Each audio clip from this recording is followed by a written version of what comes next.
Bronx last night and got a wonderful reception from some fans of our show, by the way, which was great.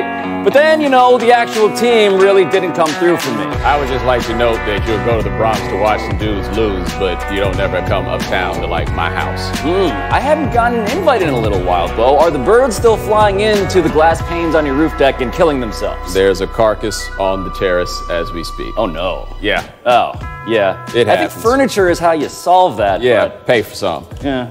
Names of the day. We'll start with your man, Aaron Boone. Pablo, you watched the Yankees season end last night for the second straight game. Their manager's being blamed for not going to his great bullpen early. Letting CC Sabathia pitch the entire third inning as the Red Sox scored 3 runs. Pablo, do you blame Boone for your heartbreak last night? Bo, you know that when I go to sporting events, I become a different person. I turn into Stephen Asian Smith. I have louder opinions. I want people fired, and I want Aaron Boone fired. That's how I felt last night in the Bronx, and the reason is because they gave him, Brian Cashman and the Yankees, they gave him the best bullpen in baseball history by WAR, by strikeout rate, and instead, for the second game in a row, in an elimination game, he lets CC Sabathia, who I otherwise love, struggle through that third inning, and you had other moves to make. Why did you not make them Aaron Boone? Why? Wow, that's a charged up level of energy. I'll try to make myself care about baseball too. Look, this is the part that I get in from a guy like Boone or anybody else. I myself am not to this point of abandoning your starting pitcher that you think is good, right? Because I get where everybody comes from, this notion of high leverage innings. I get the idea. No, you don't just save your best relievers for the end. The other innings also count. I can also see how somebody would think, we got a horse out here, we're going to let him get out of this. Because at some point, yeah, you can bring those guys out early, but then you don't have them late. That is to be considered. But do you really think this is why they lost the game? Lost the series? I think this was a 4-3 game, and that the difference was that CC Sabathia, who again is probably a Hall of Famer, is my favorite player on this team. That dude had one swing and miss on his first 37 pitches, and then ended up facing a line of righties, right? Bring in the other guy, bring in the righty, Bo, bring in the righty to face those guys. That's the reason why they lost, yes, and obviously, right, the Yankees also have the most home runs in regular season history, and did they hit any of them in the 2 games in the Bronx? No. Also true, the Red Sox pitching was fantastic, but when you had a chance to make a move and control your destiny, Aaron bleepin' Boone proved that he does not know how to manage in 2018. Does he not know how to manage, or is he new?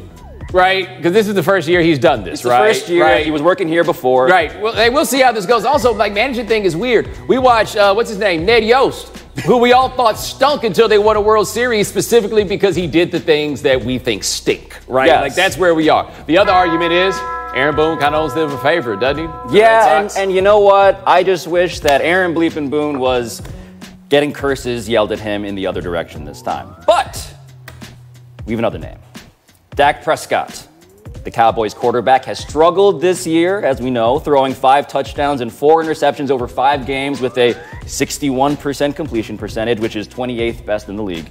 And yesterday, Cowboys legend Troy Aikman had some strong criticism for Dak. He needs to be more accurate with the football. The first thing I look for in a QB is accuracy, because the rest of it doesn't matter. It doesn't matter how tough you are. It doesn't matter how smart you are or what a great leader you are. None of that stuff matters if you can't put the ball where you have to put it.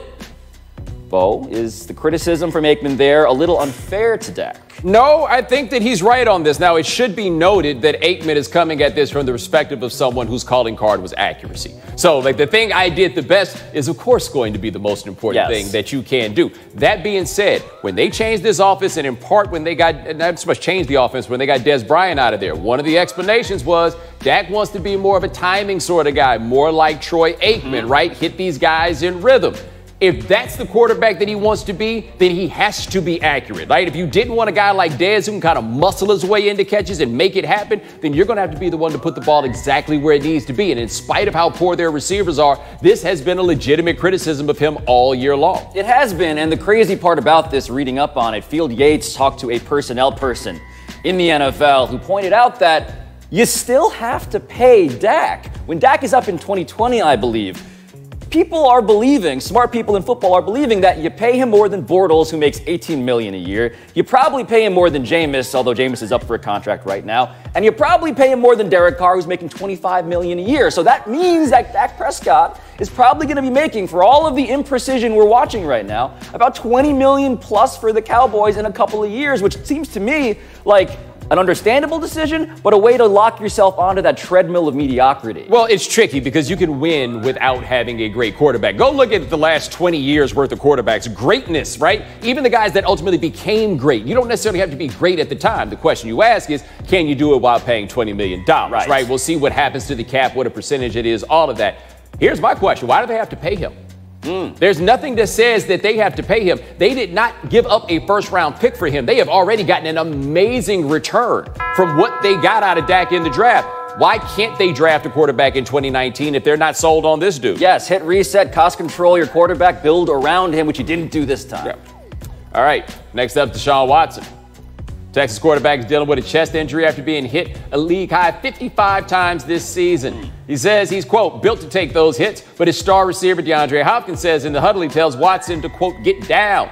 Pablo, does Deshaun need to change how he plays? Deshaun needs to let DeAndre help him help this team because, yes, when you are on a team with a subpar offense and a good quarterback in a division that is still winnable for this Houston Texans team, your instinct as the quarterback is to put yourself on the line as much as possible. But if you do that, you may not be around when the team is much better and they're actually contending. So I am worried about this guy, absolutely. Well, I think that it's too easy to go to the get down when you run the ball part of it. Because, yeah, that's certainly there. The other thing is the only person that's waiting longer before he throws passes this year in the league is Josh Allen. Yeah. So, like, a controllable part of this for him is he's got to get the ball out of there. But he says, I'm built to take these hits. No, you're not. Nobody's built to take these hits. Like, the human body is not engineered for you to be able to do this. He is going to have to better protect himself, if for no other reason than, if I'm not mistaken, the dude coming off the bench is the Weed Man. The Weed Man's still in the league, and I think the Weed Man plays for them. And you can't call in the Weed Man on short notice. It'll take him forever to get there. You can, not on a Sunday. A Sunday is a very busy day for the Weed Man. But for Deshaun Watson, the dude also could use some pain relief because he has those busted up ribs already. And so what it feels like, Bo, is a guy who knows that he is a leader of a team, but he's saying stuff that you don't actually want him to implement. Right. No, he's saying the thing that you have to say. You can't get out there and say, so how about those hits? Man, they're really doing a number on me. You cannot say that, right? What he is saying is what he has to say. But something struck me. That Texas offensive line is not very good. I think it's universally agreed upon. Man, when they did the thing the other night where the other guys get up and say their names and what college they went to, man, there wasn't a lot of big brand names on that offensive line. They went bargain hunting. Last name is James Harden. Last night against the Shanghai Sharks, Harden debuted a new move that had the internet in arms screaming that is in fact a travel.